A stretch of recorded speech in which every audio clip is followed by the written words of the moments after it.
What is compulsive hoarding? We all have stuff.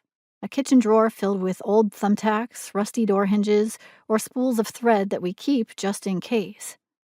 Over the years, if we aren't thoughtful about what we keep and what we discard, our garages, closets, and drawers fill with more and more stuff.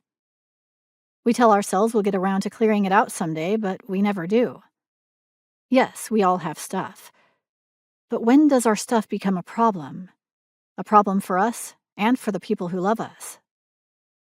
In this chapter, we define compulsive hoarding to help you better understand what it is and what it's not.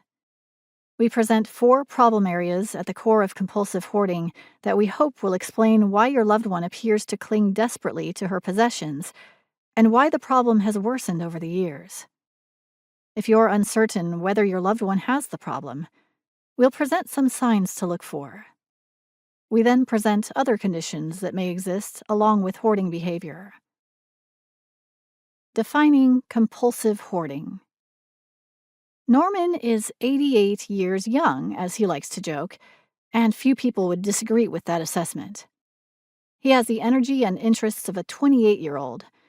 He tells anyone who will listen about his years in Paris as a struggling art student and about his lifelong love of everything beautiful. Norman once owned a large graphic design company, but now that he's retired, he fills his days by collecting art and anything else that his lively and creative eye catches. He has filled his home with postcards advertising gallery exhibits that opened 40 years ago, interesting photos and pictures clipped from magazines and newspapers over the years, scraps of colorful cloth, buttons with a special sparkle, and even old cereal boxes with interesting pictures on the front.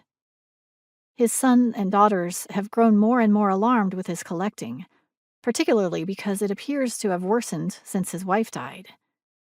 They've suggested that he give some things to them or that he donate some of his cherished collection to a local art school. But he seems overwhelmed by the idea of getting rid of anything, even the smallest postcard. Does this sound like your family member? If so, your loved one might be suffering from compulsive hoarding. Compulsive hoarding appears to be a common problem.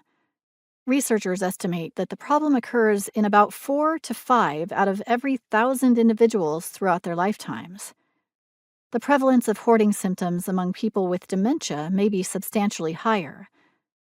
Because hoarding symptoms accompany a wide range of mental health conditions, and because in many cases the sufferer hides the condition out of fear of discovery, the true prevalence of hoarding may be much higher than current estimates suggest.